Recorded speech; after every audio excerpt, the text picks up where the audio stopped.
Yeah.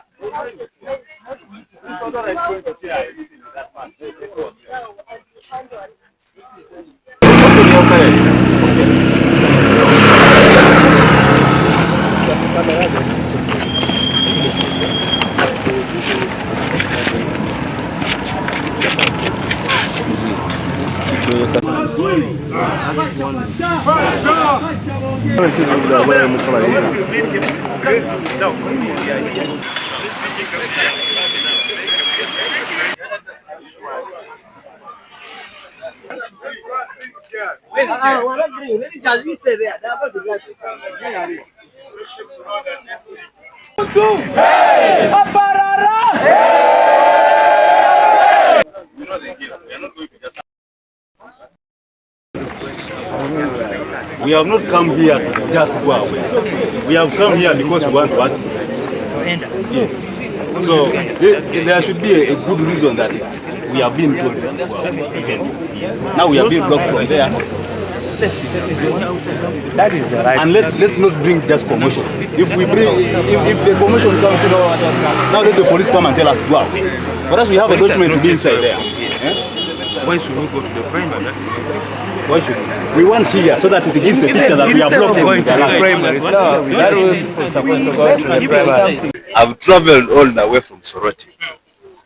I paid my own transport. Yes. And I'm going to pay my transport back. I've paid my money for feeding, everything. When I was still a little boy, this land was there. And I'm fighting to see that this land remains there for even my great-grandchildren to find it. Unfortunately, the mafias have come in, and among us here, they are also mixed up. And we are here to even sort out them. We are here to sort out them because they are the ones creating confusion, to make us feel scared that we should not have a meeting where we see a lot of sight in having a meeting. So we are going to sort out them also here because we want everything to move on when we really know that this is the right thing. They are scaring us. We have a document to enter inside to have a meeting officially, but we are blocked from the gate. Now we are at the gate here, stranded, and we are looking at sitting here to have a meeting. Amanya gange bampitali nito Gilbert Twikirize, Deputy RC Kampala Metropolitan, ate DC Kawempe District Scouts Council. Nze nimwenyamivu nnyo okulaba oyala ayina ennyumba bagimugobyemu kati atuula mu luggya lw'ennyumba ye nga abasikawutu abaana abato bwe banaatulaba wano olowooza kibulikika kitya nga abasikawutu aba elders abamentalinga batudde bweru balemeddwe okuyingira mu ttaka ate ng'ekifo kikuumibwa military police who is the chief of defense force, our beloved General Muhoozi Kainerugaba. The same way our commanding chief is the president.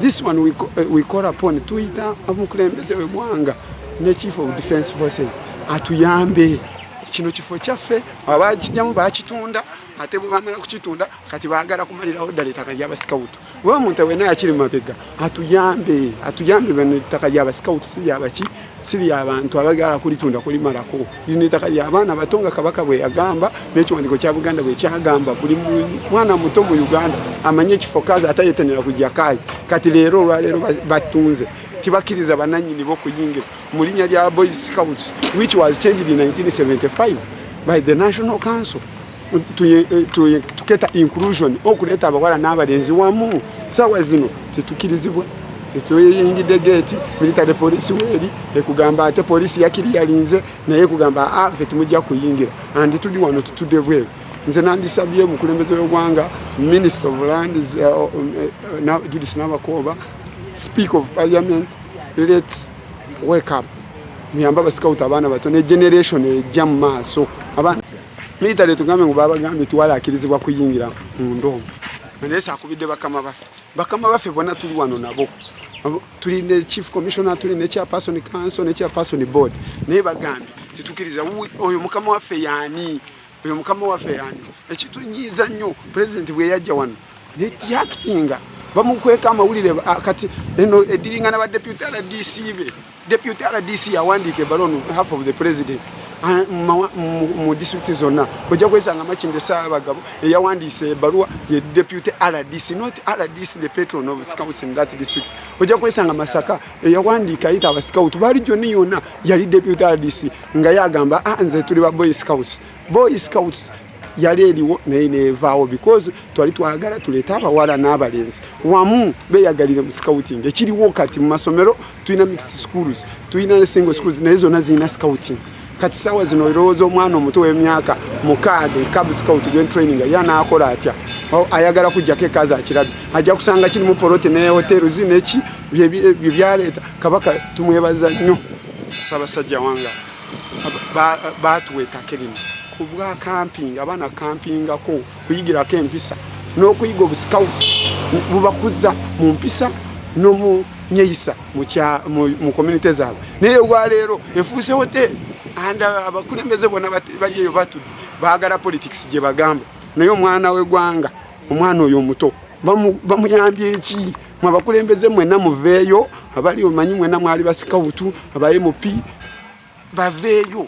Lino ettaka likwata ku mwana wo gwen training mu ssomero, gwen training Kampala Paris, gwen training Kampala Academy, gwen training abaana bangi ba MP ben training abaana bangi ba generals abanangi. Naye kati omugambo ki ettaka balitwala kitulina kye tusobola kukola. Yes, we asked them who ordered you not to allow us enter. They have not told us anything. They have not told us who ordered them. They have also not shown us any document. They have told us we are just not allowing you inside. Now what is clear, because normally according to procedure or according to the law, if there is a meeting organized and in case that meeting is not to take place, if there is anybody who is aggrieved, who doesn't want that meeting to take place, one, the person can first write a letter to us and say the meeting you are organizing there, please, we don't want you to hold it. In the alternative, the aggrieved party can file a matter in court and court issues an order, an interim order, stopping us from conducting the meeting. Now we have not got any of this. We have not got any letter stopping us from this meeting. We have not got any order from any court stopping us. So we cannot even tell authoritatively. Of course, behind the corridors, we suspect the people who are behind blocking us. But authoritatively and legally, I may not name the people. Because if there was a document, if there was a letter written, we would see the undersigned. Or if there was a court order, we would see who is the applicant, who is applying for this thing to stop. So there is nobody we know at the moment legally, but the others. So what we are going to do now, because people have come from all kinds, all parts of the country. Personally, I've come from Soroti. I traveled the whole night. People have come from West Nile here. So what we're saying now, we are just now trying to brief them on the way forward, because this is a clear significance that is a problem that needs to be addressed. And there are many ways of addressing problems. There are legal ways, there is an alternative dispute resolution.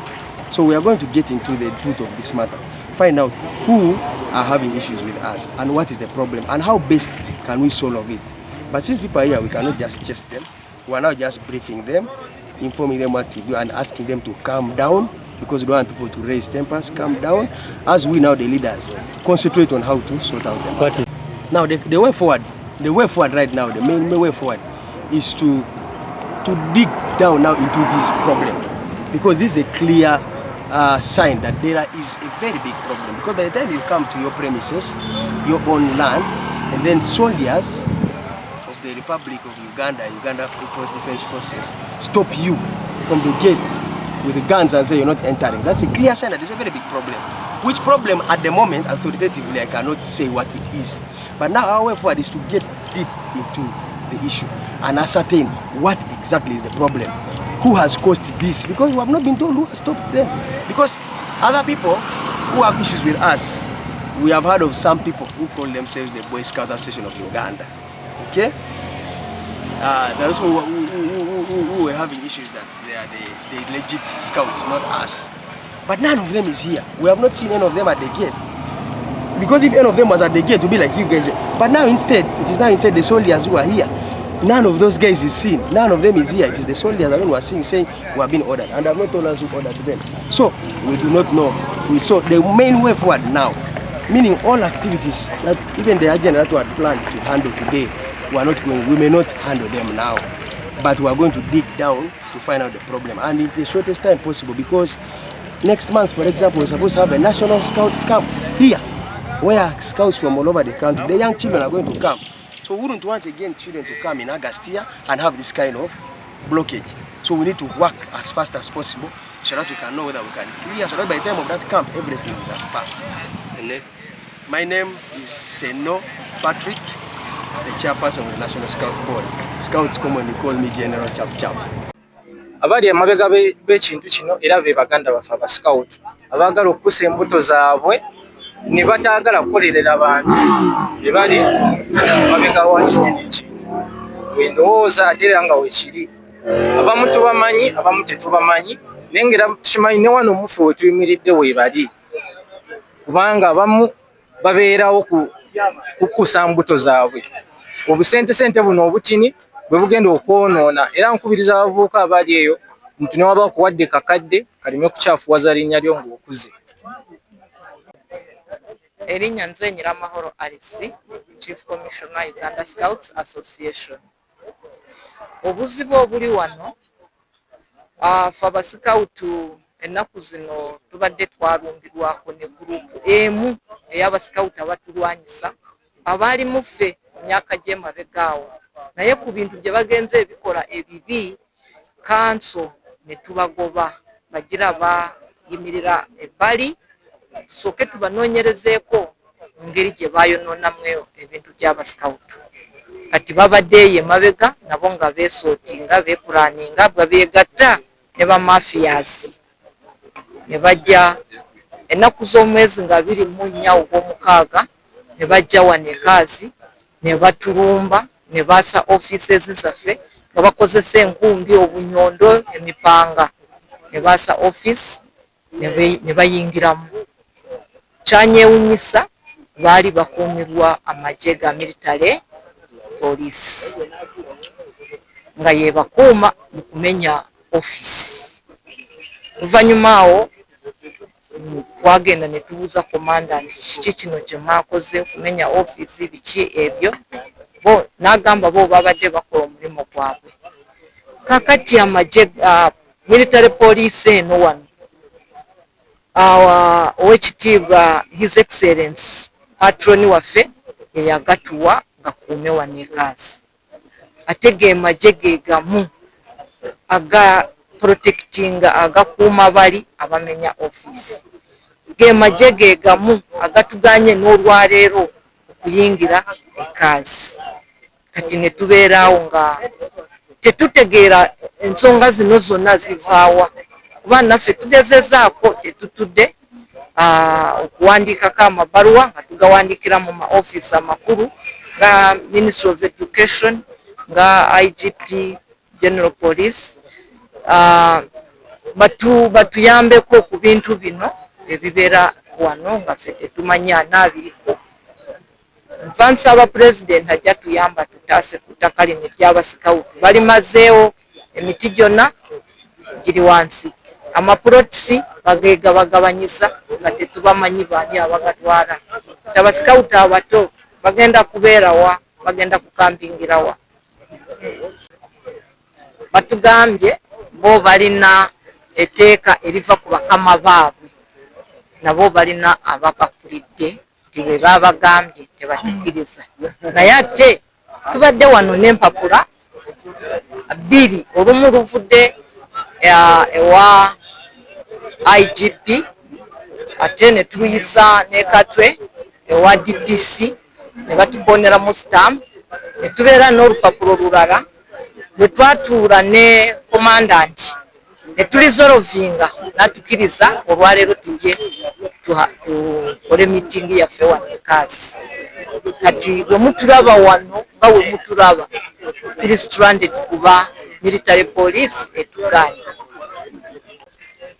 twalinamu ebintu byaffe kuva olwo ffe tetuyingirangamu leero ndowooza tubadde tujja kufuna omusika tulingirizeeyo oba bikyalimu naye twalinayo computers twalinayo photocopying machine twalinayo TVs 2 ne furniture za office documents byonna ebibeera mu office nga ya kitongole nga tubirina.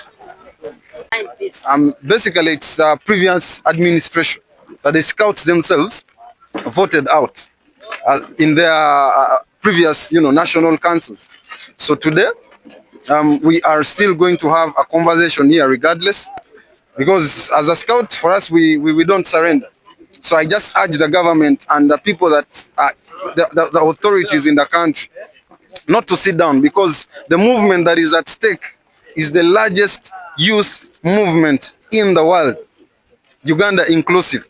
So we are here not because of our own selfish interests. We are here because of the children that are benefiting from the Scouts program countrywide.